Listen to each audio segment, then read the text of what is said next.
Muito bem, amigo assinante, estamos começando mais um boletim de esportes aqui pela Terceira Via TV, né? Pelos canais 25, 425 em HD da Blum via cabo e pelo canal 25 da Ver TV, também em Macaé, pelo canal 425 da Blum TV e em HD, canal 17 e pelo canal 425, também em HD em Rio das Ostras.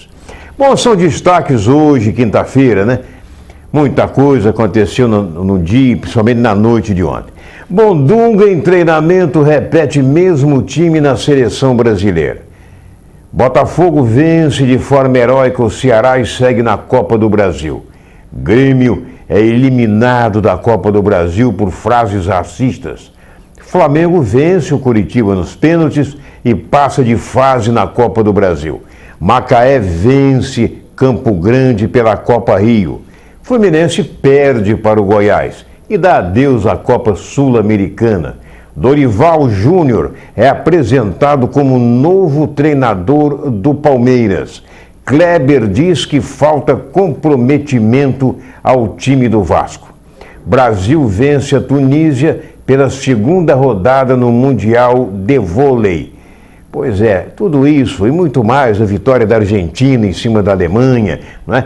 O Neymar como novo capitão da seleção brasileira. Tudo isso daqui a pouco no seu boletim do esporte, lembrando que no segundo e no terceiro blocos estaremos no outro estúdio conversando com comentarista, com jornalista e editor, inclusive ele que é o produtor do programa, né, Boletim do Esporte, Ailton Júnior. Tudo sobre o que aconteceu ontem no futebol do Brasil. A seleção brasileira vence mais um treino. Ontem, desta vez em Sun Life, estádio do Miami, né, palco do amistoso de amanhã contra a Colômbia. Na atividade, Dunga praticamente confirmou quais serão escolhidos para o seu retorno à equipe. O treinador voltou a escalar apenas 3 atletas que não estavam na lista de Luiz Felipe Scolari, assim como no treinamento do dia anterior. De todos os seus convocados, Dunga não pôde contar apenas com Fernandinho, pois não tinha conseguido visto para viajar aos Estados Unidos. Dessa forma, durante a atividade tática, o comandante escalou a seguinte equipe: Jefferson, Maicon, Miranda, Davi Luiz e Felipe Luiz, Luiz Gustavo, Ramírez e Oscar, William, Neymar e Diego Tardelli. O treinamento em um gramado que recebe jogos de futebol americano também contou com outra novidade. Após o trabalho especializado com Tafarel no início, Jefferson e Rafael Cabral se juntaram ao restante do grupo para a atividade de toques rápidos em um campo bastante reduzido. O preparador de goleiros da seleção vem mostrando preocupação com a habilidade de seus atletas com os pés, quando são obrigados a sair jogando. O lateral esquerdo Felipe Luiz, que não foi convocado para a Copa do Mundo, provavelmente será o titular da seleção brasileira no primeiro amistoso da nova era Dunga contra a Colômbia amanhã em Miami, nos Estados Unidos. Apesar de não ter sido incluído na lista para o Mundial, Felipe Luiz elogiou o técnico Luiz Felipe Scolari e fez questão de defender Dunga, questionando principalmente, pela relação conflituosa que manteve com a imprensa em sua primeira passagem como técnico da seleção. Segundo o jogador, Dunga fez o que achou necessário e o trabalho, apesar da derrota para a Holanda, foi bem feito. Se há menos de 2 meses os brasileiros lamentaram o maior vexame da seleção em Copas do Mundo, ao ver a equipe sendo goleada por 7-1 pela Alemanha em pleno Maracanã, ontem puderam vibrar ao assistirem os tetracampeões sofrerem do mesmo mal.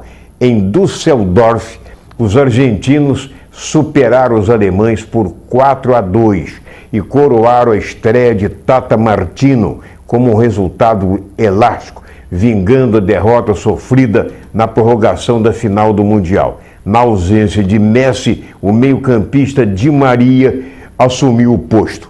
Maior venda da história do Real Madrid, o camisa 7 contribuiu para a vitória com 3 assistências, marcou um gol e deu dinâmica ao meio de campo, povoado de forma proposital pelo treinador.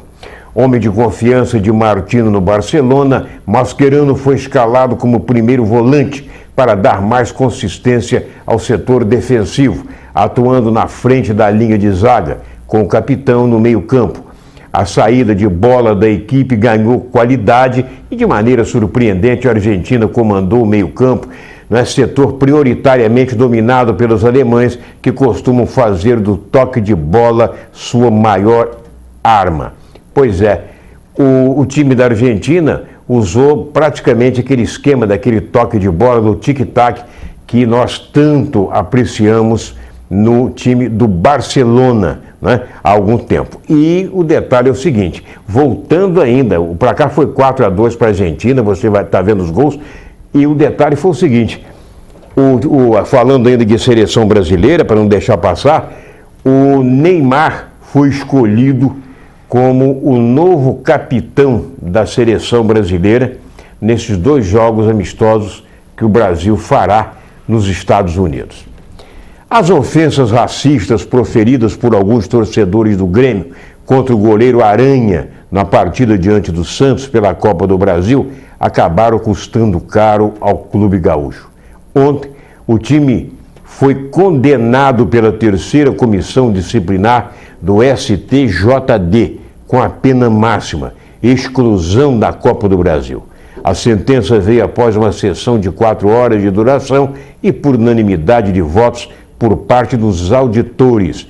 O Clube Gaúcho terá de pagar ainda uma multa de R$50 mil pelas ofensas à Aranha, mais R$2 mil por sua torcida ter atirado papel higiênico em campo e outros R$2 mil pelo atraso na entrada da equipe em campo. O Santos foi condenado a pagar R$4 mil por este mesmo motivo. Pois é, presente no julgamento ocorrido na tarde de ontem, no qual depois, para auxiliar na defesa do Grêmio, o presidente do clube, Fábio Koff, afirmou que o tricolor irá recorrer da decisão da 3ª Comissão Disciplinar do STJD. Segundo o presidente, o Grêmio respeita a decisão, embora discorde dela tecnicamente, em tom ponderado. Para ele, houve um exagero na interpretação da regra e tem que entender de maneira diferente a injúria racista da manifestação através de cantos. O Grêmio já fez o possível para identificar os autores que foram entregues à polícia.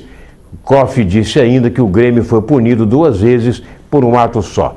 Ele explicou se a punição ao Grêmio fosse acabar de vez com o problema do racismo no Brasil, ele até aceitaria de bom grado. Mas essa punição não vai definitivamente acabar com esse problema de discriminação racial aqui no país. E o Cruzeiro cumpriu ontem um protocolo pela Copa do Brasil contra os alagoanos do Santa Rita, no estádio Coaraci Fonseca, em Arapiraca. A Raposa entrou em campo com ampla vantagem, por isso usou um time misto que atuou de forma lenta e desinteressada, chegando a tomar um susto no primeiro tempo, mas reagindo na etapa final e vencendo de virada por 2-1. Avançando na competição nacional, classificado para as quartas de final da Copa do Brasil, o Cruzeiro já sabe que vai enfrentar o ABC de Natal. Antes, o time volta as atenções para o Brasileiro no domingo. Os celestes defendem a liderança em jogo contra o Fluminense, que será realizado no Maracanã. Alegria e decepção. Os 2 sentimentos se misturaram na Arena da Baixada, no reencontro da torcida do Atlético Paranaense com seu time jogando em casa.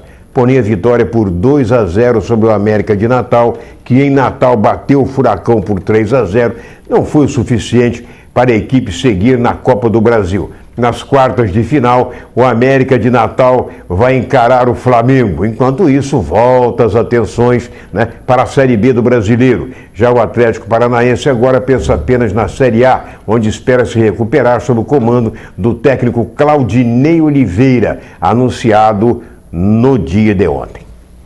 Em uma rápida aparição na sala de imprensa da Academia de Futebol, ontem o presidente Paulo Nobre fez questão de enaltecer o vínculo que Dorival Júnior possui com o Palmeiras. Segundo o presidente, ele conhece o Dorival só por Júnior, como era chamado quando foi volante da Sociedade Esportiva Palmeiras.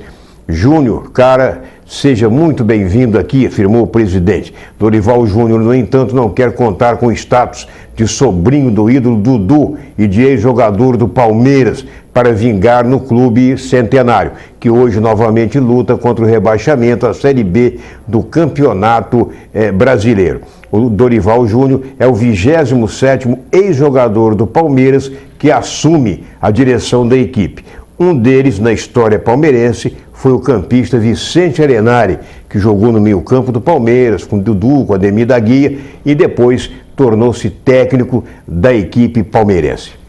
Com a saída, aliás, com a sala de imprensa do CT Rei Pelé lotada e com a presença de vários membros da diretoria, Enderson Moreira foi apresentado oficialmente como novo técnico do Santos pelo presidente Odílio Rodrigues. Entretanto, a estranha e surpreendente demissão de Oswaldo de Oliveira ainda era o assunto em pauta. Logo nas primeiras respostas, Enderson precisou responder sobre a situação desconfortável de assumir um elenco que estava fechado com o ex-técnico e que não aprovou a demissão de seu comandante. Ele não quis entrar no mérito da questão, mas avisou que vai trabalhar dobrado para fazer o Santos novamente forte, como sempre. Nós vamos dando uma pausa aqui no seu boletim de esporte da Terceira Via TV. Daqui a pouco nós voltaremos em outro cenário com o Ailton Júnior conversando sobre o seu clube, Flamengo, Vasco, Fluminense, Botafogo, e sobre as coisas do futebol do estado do Rio. É só um minuto e nós voltamos.